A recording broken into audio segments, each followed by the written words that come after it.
Bonjour à tous et bienvenue sur Déclic Numérique. Dans cette nouvelle vidéo, aujourd'hui je vous propose de voir comment on peut faire un portrait, voire même un autoportrait avec vraiment rien comme matériel si ce n'est un appareil photo et un objectif et éventuellement peut-être un petit peu de lumière avec une fenêtre. C'est parti!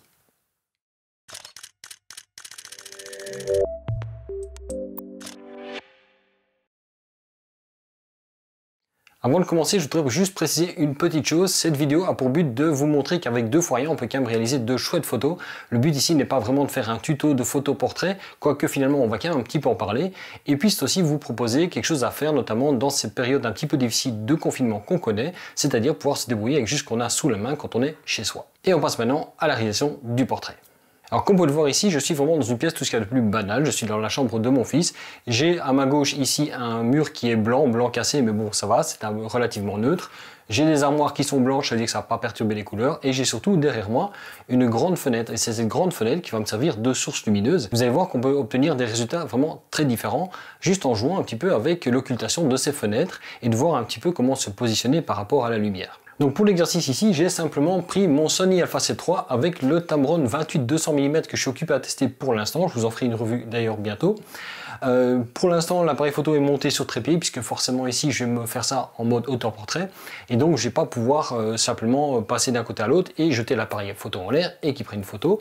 Donc il est positionné sur trépied. Si maintenant vous faites ça avec quelqu'un qui vous sert de sujet, dans ce cas-là, vous n'avez pas besoin de trépied. Ici pour le coup, moi mon appareil photo est monté sur trépied. Je l'ai mis en orientation portrait, juste pour avoir un cadrage qui correspond un peu plus à mon environnement, sachant que j'ai pas énormément de place. J'ai grosso modo 1,50 m, 2 m de large, grand maximum. Au niveau des réglages de mon appareil, là je me casse vraiment pas la tête, je vous montrerai ça au niveau de l'écran, mais sachant qu'ici je dois jouer des deux côtés de l'appareil, c'est-à-dire en tant que modèle et en tant que photographe, je vais devoir un petit peu m'assurer que ça fonctionne à tous les coups. Alors pour le coup ici, j'ai réglé mon appareil photo en mode priorité ouverture. Pourquoi? Tout simplement parce que je n'ai pas envie de chaque fois devoir faire un réglage et que le temps que j'aille me mettre en place, que la lumière change et du coup que ça déconne de ce côté-là. Donc mon appareil photo est mis en priorité ouverture, je l'ai mis en mesure spot, c'est-à-dire je vais mesurer un point particule d'image. Si vous ne savez pas comment ça fonctionne, je vous invite à aller voir la vidéo que j'ai faite à ce sujet-là. Mon astuce ici, c'est d'employer notamment le mur comme point de référence, c'est-à-dire que votre mur, il ne change pas de couleur, il est toujours au même endroit.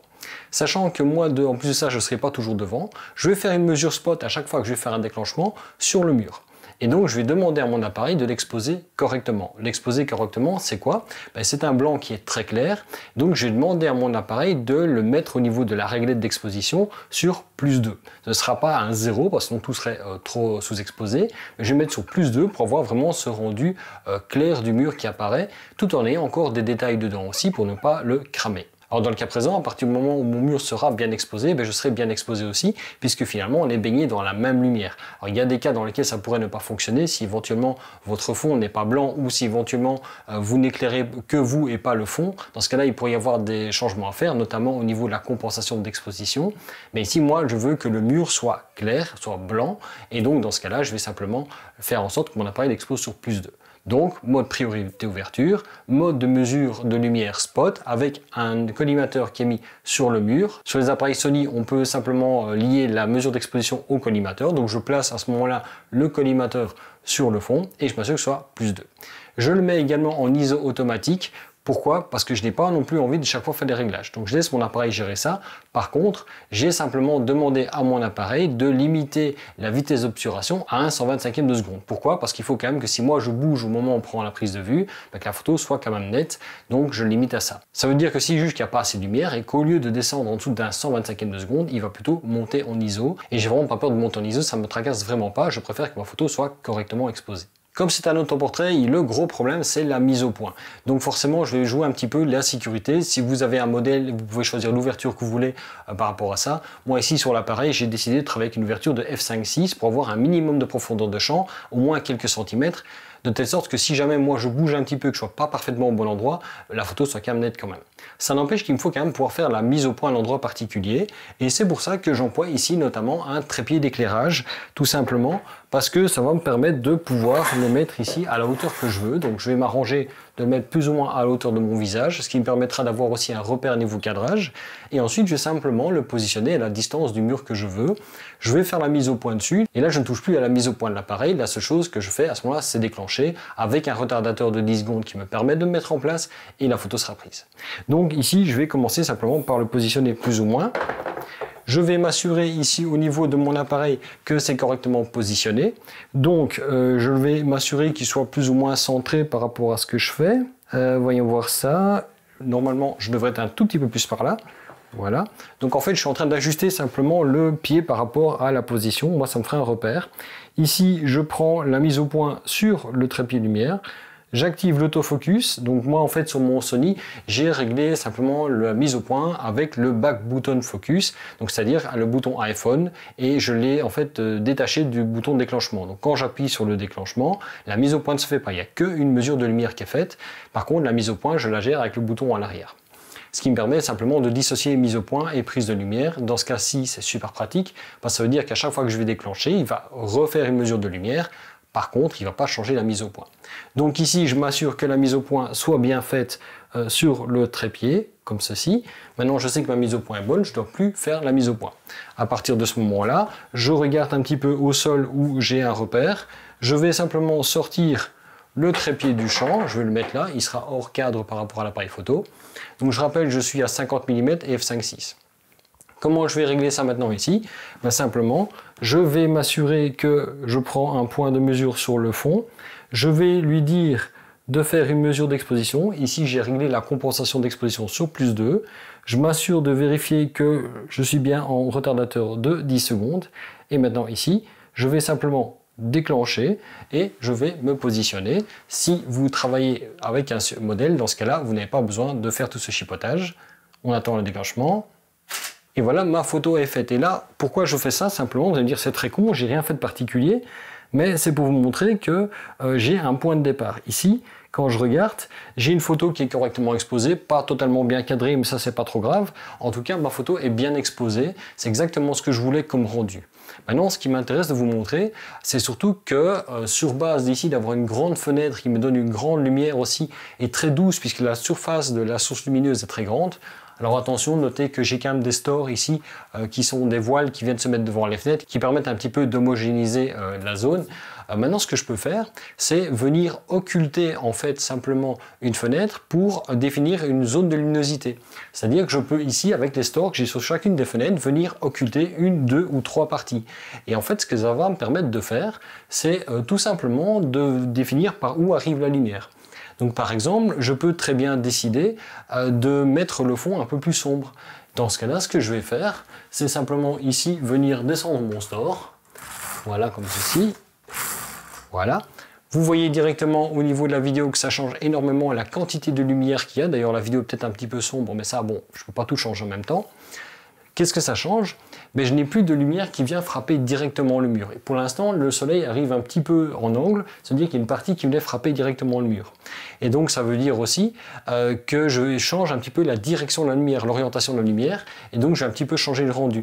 À partir du moment où maintenant je serai en place ici, la lumière sera beaucoup moins latérale et elle viendra beaucoup plus devant moi. Ça veut dire que je vais un petit peu changer le modelé que ça va donner au niveau du visage. Ça va faire un éclairage un petit peu plus type studio, puisque la lumière ne sera pas simplement latérale, elle viendra un petit peu plus sur le côté.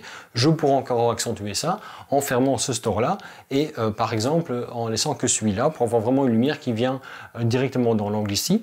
Bien sûr, à chaque fois que je ferme un store, je réduis la quantité de lumière et c'est d'ailleurs pour ça ici que j'ai réglé mon appareil pour faire la mesure de lumière sur le mur. Comme ça, mon point de référence, là, le mur en lui-même est toujours correct. Moi, je suis quasiment collé contre le mur et donc forcément, il n'y a pas de réelle différence d'éclairage entre les deux. Donc, pour vous montrer la différence, je vais refaire la même chose ici. Je m'assure que mon appareil est bien réveillé, que mes réglages sont toujours bons. J'ai toujours la bonne mesure au bon endroit sur le mur. Ce qui change, c'est que maintenant, il a monté les ISO tout simplement pour compenser. Je suis déjà à ISO 640 ici. Je vais donc, maintenant que c'est fait, venir déclencher. Le retardateur est mis en route. On le voit parce que ça clignote orange. Je me mets en place et maintenant, j'attends que la photo soit prise. Voilà, la photo est prise et normalement, si tout se passe bien, on devrait avoir de nouveau une photo qui est bien exposée, mais avec un rendu qui est totalement différent. Je peux pousser ça un petit peu plus loin encore. Je vais fermer ici le troisième store, ou le deuxième même. Vous voyez que du coup, je n'ai plus qu'une fenêtre ici. Alors maintenant, pour la vidéo, ça devient vraiment très sombre. Ça n'empêche que pour la photo, ça fonctionnera très bien. Ça donnera encore un autre rendu, a priori avec une lumière encore plus homogène au niveau de la scène. Donc, je fais la même chose. Je reviens au niveau ici de mon appareil. Je fais la mesure. Là, je suis à ISO 1250, donc j'ai quand même perdu sérieusement en luminosité, mais il n'y a pas de souci avec ça. Je remets le déclencheur. Je viens me remettre en position. Et je vais regarder ce que ça passe et on va directement comparer avec les autres. Vous voyez que niveau exposition, on est assez similaire sur les trois photos, au niveau du visage entre autres, avec une belle tête bien coincée. Vous voyez quand même qu'on a une différence au niveau de l'éclairage. En fait, plus je éloigne la source de lumière, plus je vais avoir un éclairage homogène. Bon, forcément, je perds en luminosité, mais j'aurai donc un résultat qui sera plus homogène au niveau du rendu. Et vous voyez que comme ça, on peut, en 2 fois rien, un petit peu jouer sur l'orientation de la lumière et la direction de la lumière. Vous voyez déjà qu'en occultant une partie de la zone lumineuse, donc si vous n'avez pas de store, vous pouvez toujours éventuellement tendre un drap devant, simplement mettre un panneau en carton, quelque chose comme ça, juste pour bloquer une partie de la lumière. On pourrait imaginer également de faire juste une fente de lumière très fine, pour venir vraiment faire une traînée lumineuse sur le mur, voire sur la personne, voire même juste sur une partie du visage, pourquoi pas. Ça, c'est déjà une chose, mais vous pouvez aussi changer un petit peu le rendu de l'image en changeant votre position par rapport à la source de lumière.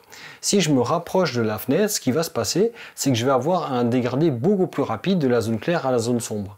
Ça veut dire aussi que je vais, dans ce cas-là, plus pouvoir simplement m'exposer par rapport au mur, parce que le mur sera plus forcément l'élément de référence, mais je vais devoir trouver un autre élément. Donc j'ai un petit peu mis d'angle simplement pour voir un petit peu mieux.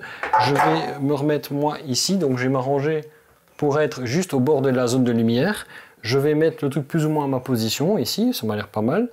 C'est plus ou moins à la hauteur de mon visage, donc je vais faire comme ça je suis sûr certain que je sais où je suis dans le cadre. Je vais reproduire exactement le même principe. Alors je fais ma mise au point. Mesure de lumière est donc faite toujours sur la partie ultra lumineuse. Je vais enlever le trépied parce que je n'en ai plus besoin maintenant. Je vais ici simplement mettre vraiment là où je voulais, c'est-à-dire à la limite de la bordure lumineuse, pour être vraiment éclairé juste de face ici, et on va voir ce que ça donne. Voilà, avec un peu de chance, on a une photo correcte. Comme vous pouvez le voir, on peut totalement changer le rendu de l'image simplement en changeant la distance que l'on a par rapport à la source lumineuse. Dans le cas où vous éclairez comme ici avec une fenêtre, il suffit de se rapprocher ou de s'éloigner de la fenêtre. Plus vous serez proche de la fenêtre, plus le contraste sera important, plus vous serez loin de la fenêtre, moins le contraste sera important, et donc éventuellement ça va vous permettre aussi de gérer l'intensité du fond. Comme vous pouvez le voir sur la dernière photo, le fond est beaucoup plus sombre. Pourquoi? Parce que simplement il est plus loin de la source lumineuse que moi. L'exposition est faite pour moi, pas pour le fond, donc forcément le fond s'assombrit. Si maintenant on revient sur la situation de base, où je suis plus loin de la source lumineuse et plus proche du fond, forcément l'éclairage sera beaucoup plus homogène. Donc vous voyez qu'il ne faut pas grand chose pour faire des photos quand même assez correctes. Si vous avez une source lumineuse naturelle, une fenêtre, c'est idéal pour ça. De préférence si vous avez un voile devant qui va permettre un petit peu d'homogénéiser la source pour éviter d'avoir le soleil qui tape en plein dessus par exemple. Vous pouvez également parfois profiter de l'angle de la lumière. Si vous avez le soleil qui arrive par un angle et qui forme par exemple une tache lumineuse sur le mur, ça peut être intéressant. Ça fait également une découpe que vous pouvez employer pour positionner le modèle dedans ou vous-même dedans, pour comme ça un petit peu habiller aussi la scène pour pas faire un simple portrait sur un fond uni. Voilà, donc vous voyez que c'est vraiment pas compliqué, il n'y a pas besoin de faire beaucoup de choses. La seule chose c'est d'un petit peu simplement de faire des essais et de trouver un petit peu ce qu'on a envie de faire par rapport à ça, et aussi d'un petit peu régler son appareil. Donc moi je vous rappelle ici que comme je le faisais en autoportrait et que je ne pouvais pas être des deux côtés de la caméra en même temps, j'ai mis mon appareil en mode priorité ouverture, j'ai mis la mesure de lumière spot que je mettais soit sur le fond, soit une zone critique, en fait toujours sur la zone critique que je veux protéger, notamment dans les stores. Moi je voulais aussi avoir un petit peu de détail dans les stores, je veux pas que ce soit parfaitement blanc. Donc à ce moment-là j'expose pour ça. Le fond je sais qu'il est très clair, les stores aussi, donc je mets plutôt une exposition de +2. Donc je m'arrange pour que l'appareil le fasse, je le mets en ISO automatique. Comme ça s'il n'a pas assez avec la durée d'exposition que je limite à un 125e de seconde pour m'assurer que moi je sois net dans la scène, ben dans ce cas-là il va monter en ISO pour compenser, ce qui me permet simplement de déclencher. Maintenant si vous travaillez avec un modèle, vous pouvez faire exactement la même chose bien évidemment, mais dans certains cas, surtout si la luminosité luminosité ne change pas, c'est peut-être parfois plus facile de travailler en mode manuel, parce que si la luminosité ne change pas, une fois que vos réglages sont faits, vous ne devez plus y toucher. Ici, forcément, je vais des deux côtés en même temps, mais dans certains cas, surtout si la luminosité ne change pas, c'est peut-être parfois plus facile de travailler en mode manuel, parce que si la luminosité ne change pas, une fois que vos réglages sont faits, vous ne devez plus y toucher. Ici, forcément, je vais des deux côtés en même temps, et dans ce cas-là, le mode priorité ouverture fonctionne vraiment parfaitement bien. Voilà donc pour cette vidéo, je voulais vous montrer qu'il faut vraiment pas grand chose pour faire du portrait en intérieur. Vous pouvez commencer simplement avec une fenêtre, un mur et un appareil photo, vous n'avez rien besoin de plus. La difficulté forcément c'est de voir un petit peu ce que vous voulez faire avec. Ici je vais surtout parler un petit peu de technique et essayer de vous donner des idées, c'est pas un tutoriel complet de tout ce qu'il y a moyen de faire forcément. Mais vous voyez que notamment moyennant quelques astuces sur la mesure d'exposition, sur la manière de se positionner, le fait d'occulter ou pas certaines zones de la fenêtre, de se mettre à une certaine distance de la source lumineuse vous permettent de changer totalement le rendu. Pour peu que vous intégriez un ou deux accessoires dedans, comme par exemple un réflecteur, vous pourriez vous amuser avec ça aussi, ou éventuellement venir mettre simplement un drap ou une tenture noire devant la fenêtre pour créer juste une bande de lumière. Vous pouvez vraiment faire énormément de choses. Il faut vraiment pas grand chose comme matériel pour le faire et moi je vous invite vraiment à essayer, surtout d'autant plus vu la situation sanitaire actuelle, au moins vous n'avez pas besoin de vous balader dehors, vous n'avez pas besoin d'avoir plein de contacts avec des gens, vous pouvez faire ça seul en autoportrait, voire même en famille. C'est un moyen très simple pour faire aussi des chouettes portraits de famille, de vos enfants et bien entendu de n'importe qui d'autre aussi. Voilà donc pour cette vidéo, j'espère qu'elle vous aura plu, j'espère surtout vous avoir donné envie de vous essayer à la photo de portrait, à se base d'une fenêtre et bêtement d'un appareil photo, il ne faut vraiment pas plus que ça pour commencer. Quoi qu'il en soit, si cette vidéo vous a plu, comme d'habitude, likez-la, commentez-la, partagez-la, n'hésitez pas à vous abonner à la chaîne, d'activer les notifications. Vous pouvez me suivre sur Facebook via le groupe et la page Facebook de Déclic Numérique, il y a le compte Twitter de Déclic Numérique et mon compte Instagram. Vous retrouvez les liens de tout ça à la fois dans la description de la vidéo, mais aussi dans la bannière de la chaîne. Et sinon, moi, je vous dis à la fois prochaine pour une nouvelle vidéo sur Déclic Numérique.